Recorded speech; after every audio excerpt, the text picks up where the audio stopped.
St. Martin, our people, we have to work together, you know. So moving forward, we just need to get back to basics, and from there you could see everything. Do not settle for less in life. And entrepreneurship is the best way to go. Working for yourself, 2 thumbs up. A wonderful and blessed good afternoon to my beautiful St. Martin people. How you doing? How you doing? Welcome to your program, Strictly Business, with your host, Mr. Brian Barry, alongside your co-host, Mr. Julian Rolax Jr. Call up a friend and tell them, listen, it's Sunday from 12 to 1 p.m. You got Strictly Business right here on SOS Radio 95.9 FM. Before we get started, we always like to shout out our amazing sponsors that we have. We like to thank the Aki Supermarket. Aki Supermarket right there on the Illage Road. For all your grocery shopping needs today, go and visit the Aki Supermarket.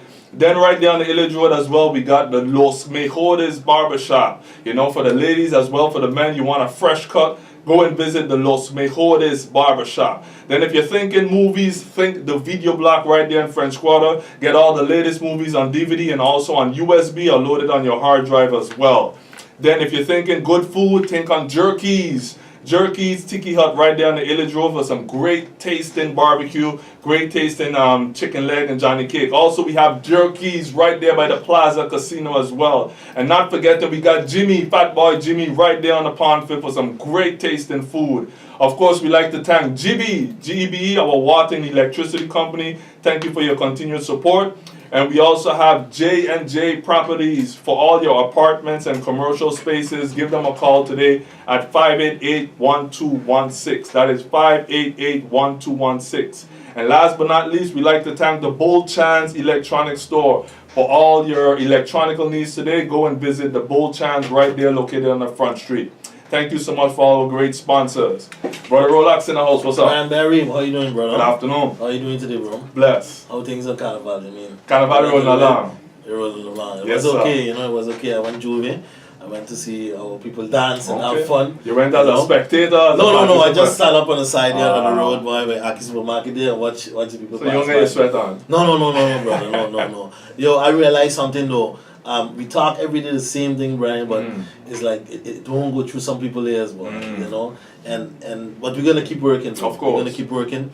I realize when you look at the Carnival of 18 and 17, bro, it was too much fights this year.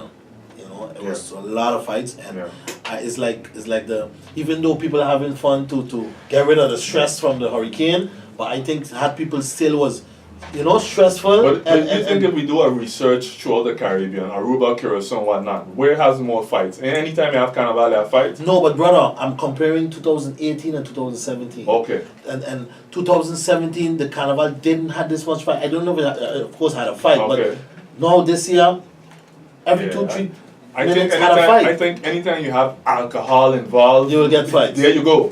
Because you brush me too hard. You look at me too hard. You know what he watching me for? The alcohol messes with your mind. Yeah. You know, so anytime, and then the music with this upbeat tempo, ponging, come on. Some people just can't handle it. And then they see a friend that didn't like them last year. Oh, I find him now. And then now sometimes you see even more women are fighting. Well, brother, this year was overrated. This year was overrated. I believe though, some people are still frustrated, you know, and they try to still get anger. That's a factor as well. You know what I'm saying? But let me go into our program, bro. We have a special guest today with us. She can't stay too long. You know, Miss Rhoda Arrindell. Dr. Rhoda. She's gracing us with her presence. Yes. Good afternoon, Doctor. Good afternoon, Doctor. How are you doing today? Good afternoon, guys. I'm great, and thanks for this opportunity to be here. Awesome. It's actually my honor and my privilege. No, it's my honor to have you with us. You know, I really appreciate it. You know, I got a big up Billy boy. Every day I listen to Billy, and he always mentions him on the radio. You know that, right? Maybe you don't know, but he always mentions the radio. Yeah, in the morning he always say Rhoda. He always talk about the local people. So you know he don't play over there. You know what I'm saying? And I always say, brother, if a guy like Billy D get elected in St. Martin, God side, they got a big problem, you know, big man. We have a big problem. Let me tell you, I can tell you that from now. But Miss Rhoda, I invited you today actually because the election here was on the UD party, and I really had liked your campaign. You know why I'm saying that it was really different because everybody was focusing on tourism, on money, on this and that, and you really focus on your sports and your education, you know. I really love that. You know, I was born here in St. Martin, but I was raised in Curacao. And in Curacao, sports is the main thing. You know that, right? It's something that they don't play with. And as you see abroad, a lot of sports guys from Curacao made it big, you know, and Curacao is coming on the map within the sports. And since I came to St. Martin, Ms. Rhoda, I have a dream for St. Martin that our sports come to the level that we big up our tourism. You know what I'm saying? Because sports too is a sort of your broadcasting is tourism for your island, you know. Because Sports every tourism. time they see Andrew Jones, Albis, and these guys, they say the island of Curacao, the Curaçaoians, they always mention that. You know, and I would want to I want to see that as the St. Martiner. He's from Phillipsburg. But Rhoda, tell me a little bit of your plans that you had for St. Martin in the education field. You're not no, let me start with sports actually, because I would like to hear it from sports a little bit from you. You know, starting from. Ooh. Tell me, go ahead. Let me hear you. You send me back a lot. Now you have my mind running over time. Because just before I came on here, and up until you just mentioned what you mentioned, I thought I was walking away from this thing for good. But anyway. No, Rhoda, you can't do that, you know. You can't do that because we need you, Rhoda. We really do. Oh, wow, thank you. Oh, God, you got me blushing. Okay, let me say it like this. I know you before you know me, right? Okay. I know of you, your family, etc. We come from the same cloth. And why I bring that in, because growing up in St. Martin, I always felt that there are different avenues to be able to be what we would call successful in life, right? Some of us were brought up in means, wealth. You know, you had parents who had a little bit more means, but I didn't. So I know my life and my life struggles through hard work, and nothing wrong with hard work, but I also noticed that there are different avenues that young people can become successful in. And when I say live a good life on St. Martin, and I think sports, the culture and the arts also one of those avenues, but I don't think that we utilize it well to be able to make sure that, because there's enough money in St. Martin for everybody to live a good life. Yes. You know, there's enough circulating here. It's just to make sure that people get access to those opportunities. So, taking you back a little bit, in 2010, when I was first elected, when I went into the ministry, I don't know if you remember, sports and youth affairs was like one put together. Yes. I get the impression that in St. Martin and other places, if you can't figure it out, dump it over there by sports or dump it by youth, you know. Everything that doesn't have a serious focus gets dumped over in the other. So I said, if I'm going to be minister for sports and youth, two of my passions, and education and culture that we mentioned, I need to have these things separated so that I could give sports the focus that sports deserve, so that we can really go after it in the same serious way that we would go after education and education development. So you would want a minister for sports? Actually, that would be perfect. That would be perfect. But what I did is I separated the department, and that was a fight by itself, because you're coming from the outside with a vision. Earlier, Billy D mentioned the new sheriff in town, but you're coming from the outside with a vision, and you're dealing with an apparatus, a system that doesn't see it necessarily the same way, but you have to resist it. But once you were able to share the vision with the administration, so with the staff and the personnel, and with good advice, and I must big up Roland Duncan, who was I would say my mentor in all of this as a lawyer, and as a good friend, and as a real St. Martin patriot. So I would share with him ideas that I wanted, and he would tell me how I could go about it and execute it within a ministry that was a little more resistant to the thing. Anyway, to get you forward, so I founded what we know today as the National Sports Institute, because there was supposed to, on the books, there's a structure for the execution of sports on St. Martin, but it hadn't been, up and running. So we got into that conversation, and so we started the paperwork, we went to the notary, we created a separate foundation. Okay, it's still there now? It's still there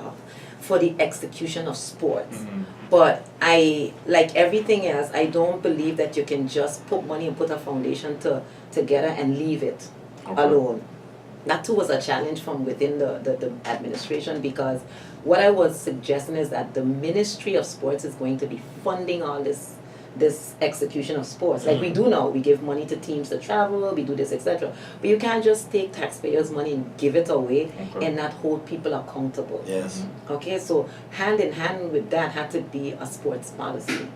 So on one hand, you had the sports policy that says this is government's vision for sports development on the island, starting from kindergarten and then moving all the way to, you know, funding this foundation to execute. And if they don't do what your vision is, then you hold them accountable. And part of the holding accountable, you would lose your subsidies the following year, etc. So those things, they're not things that people want to hear, but I believe they're absolutely necessary if you are going to do it. The other thing that I did, and I still think it's very important, I have a tendency to look at where do people do it better than us, or do it in a way that we think we can model, whatever it is. And so I went to Cuba. I made a trip to Cuba, and I watched in Cuba what they were doing with sports development. How is it a small place like Cuba that is supposedly so impoverished could create these kind of world athletes? You just mentioned Curacao. And we went to Curacao and in Aruba too. What it is that they were doing that we in St. Martin can mimic and maybe put in a way that will give us the best results. So we had a seminar. We brought in some Cuban. We brought people from the Sports Institute in Cuba. So fun, supported by the Cuban government, and they gave us workshops as to how it is done in Cuba. So I said, okay, that's what we're going to do. We're going to start in Cuba. They start with sports development in the mother's womb. Wow. Yeah. They start with programs for pregnant mothers because from their philosophy, the pregnant mother is carrying the potential athlete. And so their way of looking at this, they said to me this, they say our sports is not integrated into our education. Our education is integrated into our sports system. You know, Rhoda, when you say that, you remind me of when I came here with my son. I have a son, he's 5 now, but he was 2 when I came here. And I remember when he was 2, he started to play soccer and football in Curacao. And when I came in, I'm looking for a place for him to go. They say he's too small. And, I'm like, what are you talking about? You know, and they had a whole thing going on in Curacao with these little dudes running around, and the guys, the coaches are so patient, and they deal with them. Because you're training, and if you understand anything about child development, whether it's the brain or the motor skills, etc., you understand that you want to get, same thing with a child that is a newborn that can swim, and then later you find out that you have to teach the child to swim because you lose those natural tendencies in the human. So what you want to do if you're going to build, to me, a solid sports program, you need to start from as early as possible. But it has to be structured. It has to be structured in a way where you can measure it. And you can say, okay, this is not working, let's take this out. This is working, and let's add this, and let's put more funding over here, etc. And one of the things that goes with that was the training of your coaches. Your professionals that are going to be working with young people. So that was the other thing. And that's, St. Martin, when people are not used to something, how they can resist. That's normal, but okay, let's get over that now and open up a little bit and see. So when you would sit with people and say, we need an inventory of all your coaches, who do you have? What are their backgrounds? Who needs to have what, so we can upgrade them as a ministry. And so we know who we would invest more in. Also their age, because if you're 60, 61, 62, your role will probably be limited because you want to bring in younger people that would give you a longer lifespan. And you find yourself getting a lot of resistance too from that. So it was a little challenge. When we left in 2012, we left the structure for the National Sports Institute there, and we had coincidentally and ironically, on the very day that the new government was sworn in, was the day in which I received I had commissioned a group of sports professionals on the island to look into what should be part of the sports policy. And they had a 3-month assignment. And the due date was exactly the same day that the new government was sworn in. So I don't know what became of it afterwards. Right there, no continuation. I don't know. I don't know where it went, how it went. Yes, that's the thing of when government go in, and government fall, another government come in. With a different vision. Well, actually not a different vision, Brian. I go, sometimes when they come in, even though, I'll give you an example, Rhoda Arrindell's idea was good, they will just brush it off because it was from Rhoda Arrindell. I'm getting that that I'm seeing it happening every day now in St. Martin, you know, even though I find you have to keep going with it because it was something good for the country of St. Martin, you know. Well, and Rhoda, what about you ever wanted to specialize in a specific sport here, or not really? Or You know, I wasn't privileged growing up to have parents who pushed me, for example, in sports. I participated. If the school sent a letter or we joined in. You know, we had parents who were busy working and working hard, didn't have time for all of this. And so I dabbled here and there. I tried softball for a couple of months, found it a little too boring, went to something else. So I did that as a child, but no real interest. My interest in sports came way later in life. When I was in college, I started doing weight training and karate, and because I realized in the United States, you could take all these classes for 1 credit while having fun, but also you had all these extra classes. The way the American system is set up is that you have to become a really rounded individual when you leave college. That's a thing I too, love you know. it. Yes, I in love the United States, Brian, I have a cousin there, and he, how do you say?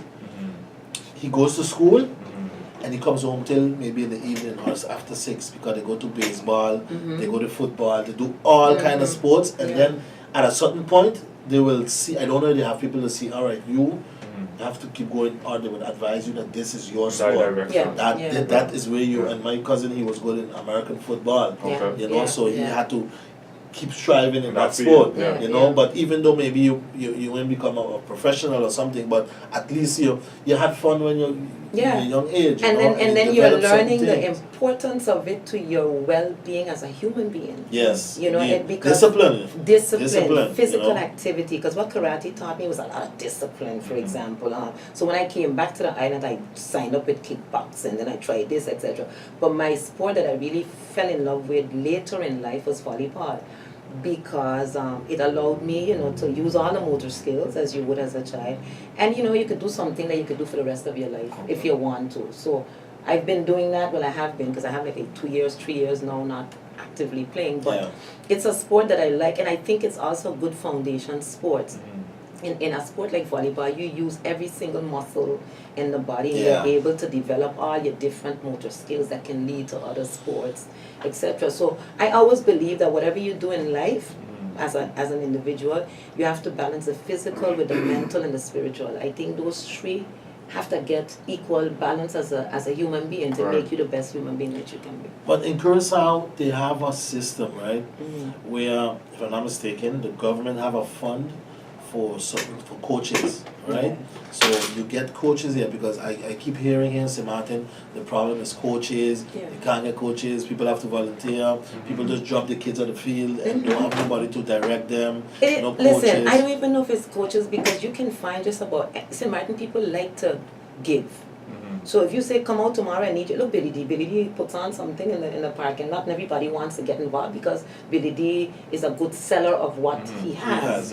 And I think if you structure it in a way that they have this whole SXM do thing, which, you know, I'll leave my comments on that one there, but that you can rally an entire community. If you do it right, you can get St. Martiners to participate in just about anything. The thing is, how do you structure it so that you make them feel that what they're doing is something that they can believe in, something that they feel good about giving back to, but also treat it with a little dignity and a little respect. Because if I'm giving you 5-6 hours of my time, okay, maybe you don't need to pay me, but if you give me a gas bond, let's say for $50 for the month or something, a lot of people would volunteer and appreciate that. Or, you know, you don't have to, the kids don't have to pay a fee or whatever, or they get a meal while they pay a $10 a month or whatever that could go towards them. So it's how you put it together, I think, as a package, then you can get willing souls. And the other thing that we don't want to do is burn out the people that are involved. So you have to rotate people. You know, when I was doing my GD classes at my business, I relied strictly on volunteers because I don't have any money to pay anybody. But I know the students that are coming can't afford it either. So what I would say, I can't use you for 3-4 months for 3 hours a week without paying you. But if I ask you to volunteer 3 hours once a month, you might come and you might come the next week and somebody else will come the next week and somebody else will, and so you don't feel bad about giving me 3 hours Correct. once a month. Yeah. And I don't make you feel that what you're doing, because you see the progress of the young people. And that too is your satisfaction that you're involved in. So, I think part of it is how you structure it. We don't like structure in St. Martin, and I think that's to our detriment. Yeah. But we have to structure it in a way, because when I remember, like you said, Rhoda, when I was in Curacao, Rhoda, I did music. I was on the drums, I played basketball, I did karate, I did baseball, I did football. So I was in all sports that you could have imagined, and you have fun, bro. You have fun because when you let's say you live in whatever neighborhood. I used to live down Curacao, close to Bocasame, and in the afternoon, Rhoda, the guys used to come home by me and tell me, boy, let me go play baseball, and we go on the field and we play, And I'm really missing that here in St. Martin. And we have so many when I went to Cuba, and I was like, we have a lot more facilities than Cuba will ever have, especially in a small geographic space that we have. We are underutilized in what we have here, but we keep complaining, the facilities ain't no good, etc. It ain't the facilities. The old people say you went school under Miss Martha Tree. You can teach under Taman Tree if you really want to teach. Yes, facilities are nice, but they don't make the program. If you let's say in Santiago de Cuba, where we spent most of our times, I would walk down the street and I would drive by and I would see guys on the block sitting down, just sitting. But what they did, they erected a wall, maybe put a bar across it, and that was weightlifting for the whole neighborhood. Okay. That was the gym. Wow. For the whole neighborhood in Cuba. So guys would come, but at the same time you're building camaraderie, you're building brotherhood, you're building community spirit, you're building all of these things. Just that wall with a bar in the middle of it. And we would complain, we don't have a gym to practice physical activity, etc. I think it's about a mind and about being driven with what your vision is, and then find creative ways to make it happen. But like you said, just to add though, then it's not the government per se, it takes individuals to put that structure in place. Because Brother Rolex, like you're saying, in Curacao, your son 2 years old playing football already. Yes. So it takes us here at St. Martin as our individuals to say, listen, I see that void missing in the community, and let me structure and give my time and do it for 2-year-olds, 3-year-olds, and whatnot. So we don't have to sit back and wait for government to come up with our program. No, it's but us in the community. I understand, but what I'm saying, but like Rhoda just said, right? I think it was in Cuba you said, let's say for example, if I send my son to football, Brian, I would want him to learn from a coach, brother, not somebody who's just willing to just volunteer. Take that volunteer and turn him into a coach. See, that's you need a person who has the passion already. That's the most important ingredient. You can have all the professional coaches in the world. Yes. If they're not passionate and they don't believe in what they do, they're a waste of time. Train that. That's why I started when we started off. Find who is there. Who do we have? What are their background, etc., etc., and let's upgrade those who need upgrading. Whether you pay for them to get trained, whether you tell them we pay for it and then you have to give back 2 years or whatever it is. But you need somebody who says, and I'm agreeing with Brian that I had this professor, we had him here for the book fair a few years ago, young Molani Ashanti, and he used to say, have an observation, have an obligation. If you see that something is missing, you have an obligation to take care of it. But you have people, Rhoda, who don't want to come to that expense. For example, if they then don't complain. My answer to people, don't complain, because every time somebody tell me, they didn't do this, and my answer to them is, what did you do? Right. Yeah. You recognize that there's a problem. What did you do to solve the problem? Don't tell me what other people are not doing to solve the problem. But what about the funding of the coaches now? What do you believe in that? What do you think on that? Personally, this is how I envision sports. If you ask me about my vision, I think we should have, at the National Sports Institute, personally, a cadre of coaches in the different sports, the different disciplines, and they should be trained, and we should make sure they get the best training that's available. But I don't think it should be send the same person every year to a clinic and over there, let's say spend $10,000 for it, etc. I think you bring that one professional over to St. Martin, you train 50 people, maybe 2 of them will become part of your coaching cadre, but you have 48 other people that have the knowledge and the skills. You don't know when they're going to become important to your development in the future. So you leave the information and the skills with the individuals, because when you train in something, you always have that skill with you for the rest of your life. So the more people you can train, and then when you need a helping hand, you will have to. But I think coaches should be playing. I also believe, and I don't know how people feel about that here, that the so-called national teams, you know, I was on a flight coming back from somewhere in the States once, and I sat next to a group of people, and on their uniform it says St. Martin National Hockey Team. Wow. And I did this, and I was like, Hockey. we have a hockey team. Right. Hockey team? Yeah, Inside, and they were yeah. representing my country. Right. I don't know who they are. are, and Wow. half of them I didn't recognize. First of all, half of them didn't look like the real the demographics of the Right, island. right. So I'm saying, as a government, there should be something in the policy that says once you are going to represent the country as a so-called national team, we need to make sure that number one, your coach meets certain criteria. Number two, that, you know, we see your training plan for the year, and we, you know, some kind of collaboration between government's vision for sports development and over here on this side where the people are claiming that they are, you know, national teams. Or so yeah, a national coach should have a certain minimum requirement like everywhere else in the world. You know, and my son used to go by a guy in Curacao, in Santa Maria, and the guy, he studied for it actually, but he loved it also, bro. Yeah. You know, he loved to coach the. When I sit on the side, I just ask myself, boy, that boy got a lot of patience. Yeah. You know what I'm saying? Because you need to have the love for it, and you need to have you got the people in patience. St. Martin that are doing this for like 20, 30, 40, 50 years, and don't miss a day. Do you just drain them, or do you, you know, pull them along and upgrade them and bring them as part, so that they too could get the professional, because they're upgrading your child. Yes. You know, what are we doing for them to upgrade them and to help them and to tell them we appreciate you and what it is you're doing for our young people? Yeah. And you know, Brian, and when you see, and like I just said, you know, when you see the coach teaching your son how to do certain things, you know, you yourself will be like, wow, that's, you know, so it's great, you know. But if you see a coach there, bro, just running with him, I could tell him, boy, I could do that home with my son. You know what I'm saying? My son used to go to a program, and after a while he said, I know, he didn't know. I said, well, you know, he said too much running. You know? Because he felt that all he was doing was run, and he didn't understand how important running was.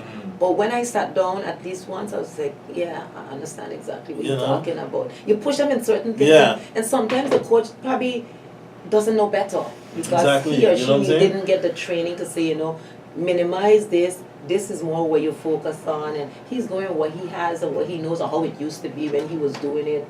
You know. I remember when I went in the yard with my son, Rhoda, and I take the ball, and was going to kick the ball to him, and then he started doing so. Yeah. I said, what are you doing? He's stretching. He said, boy, you're stretching. Because, you know, you got to stretch before you. He learned that. You understand? So you feel good because he learned something, you know, and he's teaching me now that you have to stretch before we start to kick the ball, because I don't want to pull. Then he pull his leg behind, so you know, like he doing something. You know what I'm saying? So you feel good, and then when you kick the ball to him, you do things you know, and then you feel good. So you want to see, when you send your son to a program, you want to see improvement.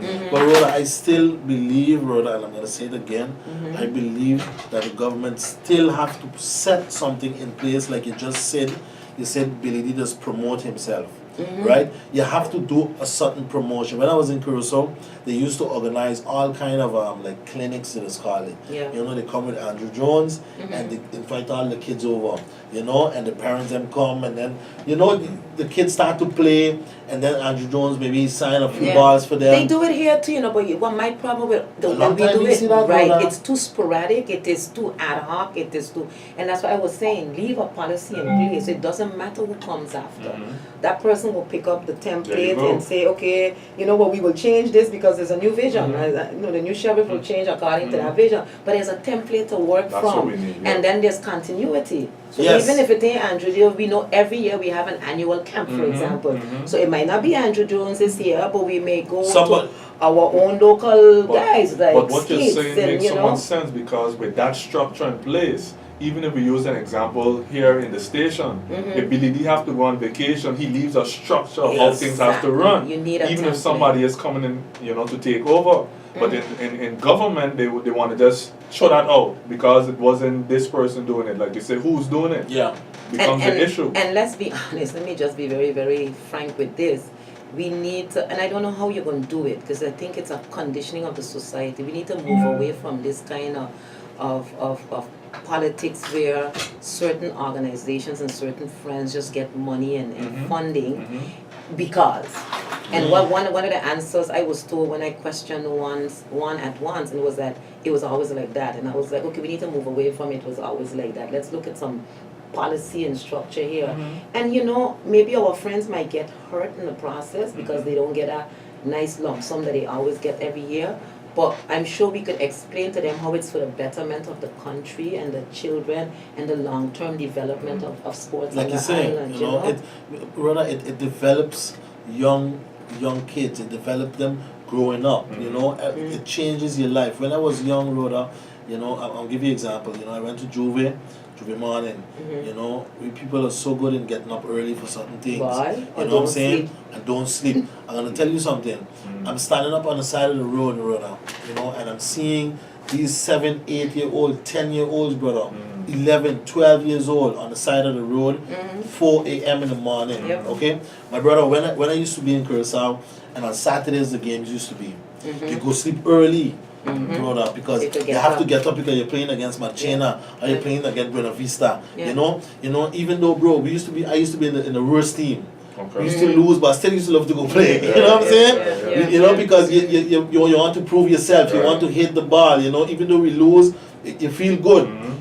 So when you see these kids in Juve morning, you're wondering, boy, what's going on? You know what I'm saying? So you wonder that something has to be done because, like Rhoda said, it changes your whole country, bro. It changes. And that's where the dialogue is important. The home, so parents, the values of the home, and the values of what you want to accomplish as a society in your sports development, and having that conversation. I remember a few years ago in St. Martin itself, I went to, because I used to go to every training the sports department had, and there was a beautiful explanation about preparing your athletes and what to have them eat, when to have them eat what, and in the training. And a lot of people in St. Martin were trained in that knowledge. It's here running around, whether or not but why is it the coach is telling you that you see the coach sitting down in the practice eating a McDonald's with a Coca-Cola, and you're telling the kids, nothing wrong with McDonald's and Coca-Cola, but you're telling the children we shouldn't be doing this, and you as the example, not necessarily, doing it. So listen, guys, I'm sorry, I really have to rush. No, it's okay. But before I leave, I want to give my condolences to the family of Joseph Jofoso Richardson. I just got some very bad news from the captain. That he has passed. So what's his name? Joe Richardson. Oh. Yeah. Oh, wow. Yeah. Wow. Very sad and very touching. So on that the gentleman lives right there when you pass the road going to Madam Sid, right? A real St. Martin patriot, Yeah, my condolences goes out to them. And guys, I wish you a pleasant Sunday further. I will be listening on the way over. Thank you, as usual, and again, you thanks went so early, much. but it's okay. I know Fabian is over there saying, I know she's on her way somewhere. No, thank you for coming. Thank you really, for this opportunity. Really appreciate it. And we can talk some more. Yeah, but I really hope, Rhoda, that in the future that you can give more of yourself for St. Martin country. If it was for me, you would have been minister already of education. Yeah. I will always give. But I will always keep doing what you have to do and don't give up. Thank you very much. You say they tell you they wanted you to come on board and you really wanted to go on board, but keep going, keep going. We're gonna see. Thanks very much. All right, care. bye. All right. Rhoda Arrindell, guys. That was Dr. Rhoda Arrindell. Dr. Rhoda Arrindell. And it was really, really interesting. Have a blessed one. Yeah, like you was talking on the sports. When you was younger, how it was, bro, here in St. Martin, because you was raised there. You can tell me. And you went to Aruba also. I don't know if you had a difference. You can. Well, back then's a different generation, right? Okay. Plainly because look, once there is a field, and there's a basketball court, a football court, or whatnot. Back then, growing up in the 80s and 90s, we gonna be there. After school, we know where we're going. Yeah. You understand? I mean, then it's different times. We didn't have any smartphones. The generation today, everybody's in a phone, everybody's in a tablet. So back then, we would want to go play marbles. So even home in your yard, you just want to be outside. Yeah. Because there's a certain time too that you watch TV. Certain programs come on, maybe 5 o'clock, 6 o'clock. So what do you do during the day? You go on a football field, you play football. Even if you can't play, you're just kicking up a ball. Yeah. You know, you go on a basketball court and you hang out with the big boys, you want to play with them because there's just nothing else to do than play sports. So growing up back then, comparing it to now, we had other things to do that keep us focused. Yeah. You know, but today everything is inside on a PlayStation 4, on a tablet, or watching TV series. Even to listen, right now, they have some children that all they do is watch YouTube. Yeah. Everything is on YouTube for them. Yeah. We didn't have that. You know, so growing up back then, it was just different times. You know, bro, when I see the facilities and the election that passed, bro, I really try to hear most of the candidates, and a lot of them, bro, is the same things they campaign on, you know, tax reform, you know, tourism, blah, blah, blah, you know, and I really want to reach out to all the politicians and the ministers. We mustn't forget on our sports, you know what I'm saying? We have to reach out and build it, bro. There's a lot of work to be done. When you see the field next to the Carnival Village there, bro, look at the Carnival Village, look how beautiful it looks, and look at the field. Yeah. Look, just a little example. To show you where we have just our to show you where our priorities sit. You know what I'm saying? I'm not saying nothing is wrong with the Carnival Village, bro, but I'm saying we have to step up. You know, the field, bro, it's not in the state. You know, and kids, bro, sports is everything. In the United States, like just now she said, everything is sports. You stay busy all day, bro. When you reach home, you're tired and ready to go to bed. You know what I'm saying? Yeah. So that is something we really have to work on. But going back to Carnival, bro, like you were talking before, you know, we talk on the radio and every day we tell the people, please don't drink too much, take it easy every week. And they had more programs talking, manage your alcohol drinking, manage what you put in yourself, take your time, have fun, you know. But the fight's still coming out, bro. Yeah. You know, a lot of fights. When you see, like you say, women fighting. Yeah. You know, That's ridiculous. women fighting each other in Carnival Village, and they had so much, like you say, smartphones. But it's a culture, huh? They see a fight, they pull out their phones. Yeah. Nobody goes to break up any fights. Nobody stops it. They gotta stop on their own, or they got to get really, really serious for a friend to come and get involved. But the first reaction towards seeing a fight or seeing a mishap is with your phone. Yeah. Put this on Facebook. Look at what they're doing. Embarrass them in a way. Embarrass them, you know. And then when you hear what they're fighting over, petty stuff. You know, and I come back to Billy D again. You know, he on the radio, he say, how come we can't see no Chinese? How come we can't see no Indians? Huh? How come we can't see none of these people fighting like we fighting when we in Carnival? You know what I'm saying? You can't see it, bro. You know, we have to behave ourselves, brother. We can have fun. I just have fun, but I just take my time, bro. You know, I was sitting on the side of the road, and when I see these little kids in Juvenile, and some people might not agree with me, you know, they'll say, boy, it's a culture of the country, but I don't agree that 10, 11 years old, bro, in an environment as Juvenile, you know what I'm saying? I don't know where you are on that. Well, there's many factors to that.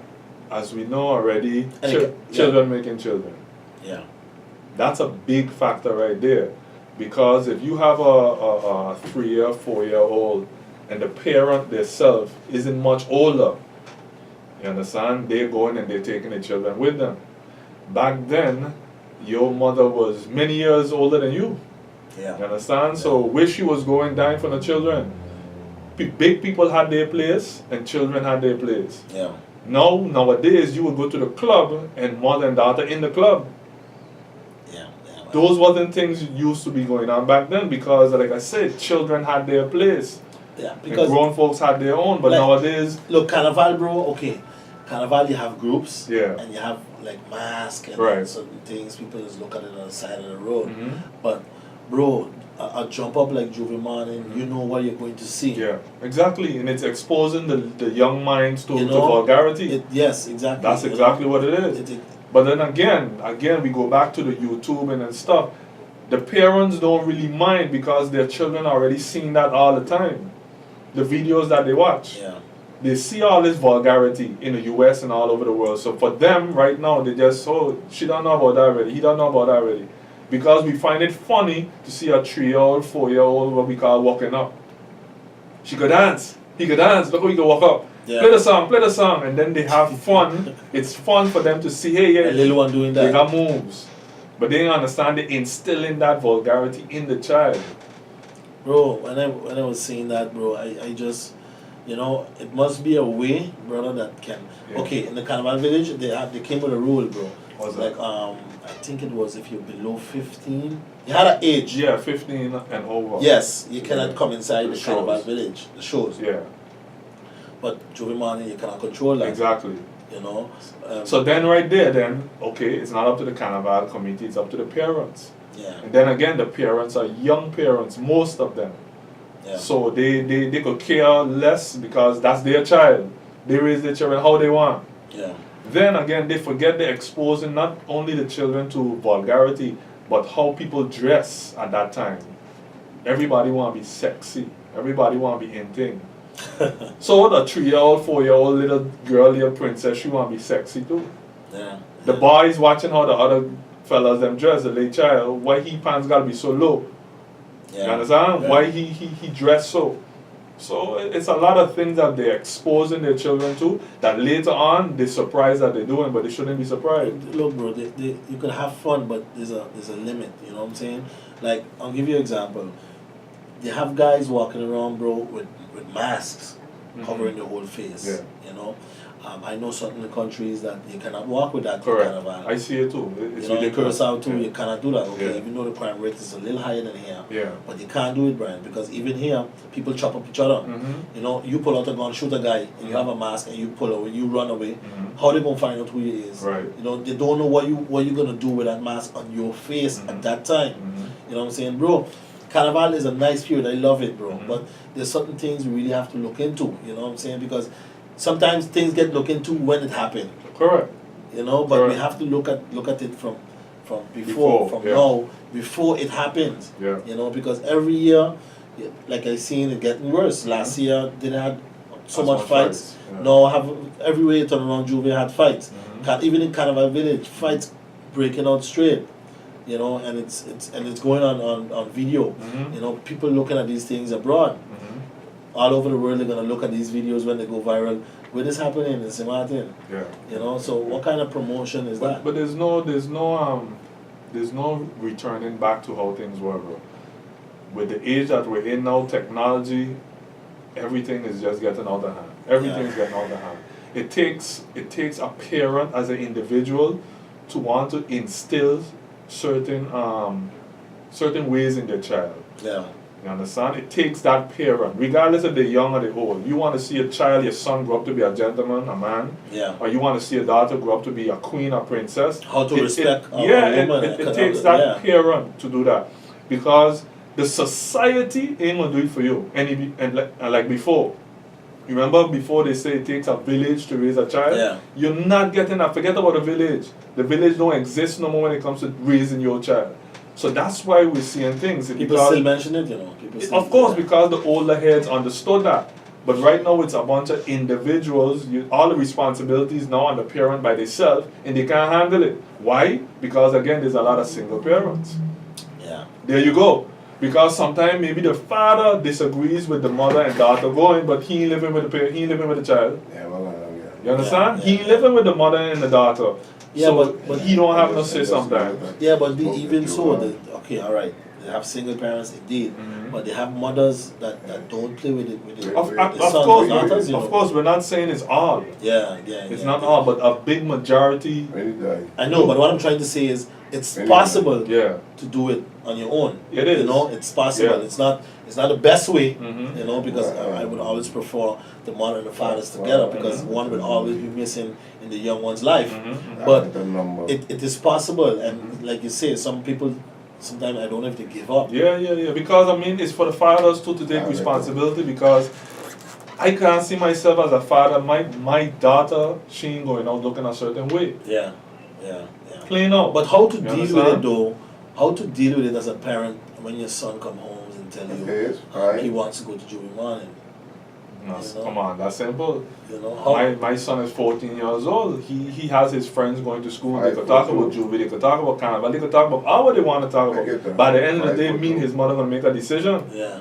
We ain't going, so you ain't going. Yeah. You understand? Yeah. And don't feel that some parents they ain't going, but they allow their children to go with a friend and whatnot. No, for certain things like this, you don't want to be home and hearing some accident happen, and you're wondering where your child is.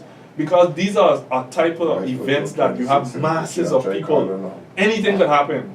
So you need to be a responsible parent if you're going to be there, go as a spectator with your child, so just so they could see what's going on. Because you don't want to keep them away from society. Yeah, you don't either. want no. You want them to know what's going on. You don't want to do that neither, but Right. you know. Yeah, but no. even you sit on the side of the road, you sit down with them and you can see what's happening, you know. But even though when they see it, bro, Yeah. they would come to certain questions to you. Of You know what course, I'm but saying? then again, you have to be ready to give them answers. That's Yeah. important. Ready to give them the correct answers, because they're gonna come at an age sooner or later when they're gonna do their own thing. Yeah, yes, of course. That's yeah. understandable. That's how it understandable. goes. But when they're 15, 16 or younger, you need to have hands-on. This doesn't look good. Don't do this. Again, with all the smartphones, they're gonna see up on Facebook. They're gonna see how you were carrying on. You understand? Man, it's ridiculous when you go on Facebook, you see a partner spitting on himself. Bro, You see them mash up laying down on the they roadside had and a whatnot. video, a girl peeing herself, Man. dancing and peeing herself, and people carrying on Yeah, Facebook, yeah. bro. You know, all of that, you see. Back in all time. You know, back in our time. Yeah, And again, smartphones, brother. Yeah. Again, back in the day, maybe if she pees herself. Yeah, you only hear about it word about. Yeah, because It now it wasn't was no me, that was it. video, yeah. But when they go on Facebook, that go viral, Yeah, everybody's it seeing you peeing yourself. You know, tomorrow you meet a guy, maybe, a guy like you. Yeah, but and that then- was she, you remember that was she? She was the one. This the girl you were like, this the girl, she peeing herself. You know, Yeah, that's the yeah, thing yes. of these Social media, smartphones, yeah, social yeah. media. Yeah. But bro, we're going into the last days of Carnival now. When is the last? Right. When Tuesday? Yeah, I think Tuesday is the the last last. one. But you don't really go to Carnival. Bro. Like I said, bro, been there, done that. Okay, there's a certain age for me. You do things to experience. Yeah. I could have a conversation about Juve, been there, done that. Yeah, About yeah. parades, been there, done that. In the village, watching shows, been there, done that. How much times I have to go to say I was there? That's my point, you know what I Yeah. mean? At the end of the day, I just want to enjoy the food, enjoy the culture of things. If I do decide one of these years to go Juve again, it's just to say, hey, on the roadside, see what's going on. But there's no necessity. There's no need. I don't have to wake up 4 o'clock in the morning. I got better things to be doing. Yeah. You know, and I work so hard already to be waking up so early to do what? You know, but everybody, they have the different reasons they You know, go. and I think on various things. You know, Uh-huh. remember, guys, we can have fun. Yeah. You know, but I still think on how we so good in getting up 4 a.m. in the morning. No, but we love if the you have- bacchanal, bro. But we have to reach to work 8 o'clock. We can't make it Listen. 8 o'clock. Traffic, this, that. Carnival, You know, but Carnival, boy, Carnival people right stand up now, on the side listen. of the road from 3 a.m. in the morning, Bro. brother. Carnival right now is only 2 weeks in Yeah, a year. Carnival could have been every other month. People gonna find the money. yeah. They're gonna Bro, find the money. Bro, let me tell you, you know, when I was in Curacao, I remember Carnival finished, bro. Mm-hmm. People applying for loans for next year Carnival to where the Yeah. dance closing, Yeah. you know. So that's to show you. But applying for loans for what? They have how you call it? Those big, like you know, you just have those big things you just walk in and clothes and like this fast now. How you just call those You're things? talking about the costumes. Costumes, that's the word. Sorry, Okay, costume. okay. Big costume, Yeah. 2,000, 3,000 guilders, Yeah. 4,000 guilders, you know, and they Expensive. get a loan and they pay it off in a Wow. couple months. Wow. You know, and let's say Carnival finish April, you apply for it and you pay for it a couple months, Yeah. and then by January next year you're ready for Carnival again. Yeah. You know what I'm saying? But okay, everybody have the priorities. Correct. You know what I'm saying? Again, listen, Juve I know. is fun, huh? It's an experience. Yeah. Everybody go for different reasons. Some people they Yeah. can't wait to go so they can exercise. Yeah. Yeah. You know, some women they want to lose some weight. Listen, I can't wait. They're gonna go jam, get up and go sweat. Some men the same thing. But if you're gonna go there to be vulgar and to carry on and to fight, stay home. Stay home. Just stay home, brother. Listen, it have people they want to get in a village or whatever. Where you going with a scissors? Who here you cutting? Yeah. Where you going with a lay pocket knife? Why? You assuming or you looking for some trouble? You supposed to have your pocket, your phone, and your hand swinging. That's it. Yeah. But where you going with? I need a weapon in case of what? Yeah. Yeah, bro. In case of what? So it is. Your mind already We're such a small country, troubled brother. mind. Our society population is so low, and we still break out in fights every time. You know, we can't love each other. You know, it's remarkable, bro. And When the I easiest see- thing in a fight, the easiest thing to do is walk away. Indeed, you ever been Walk to Sabre? away.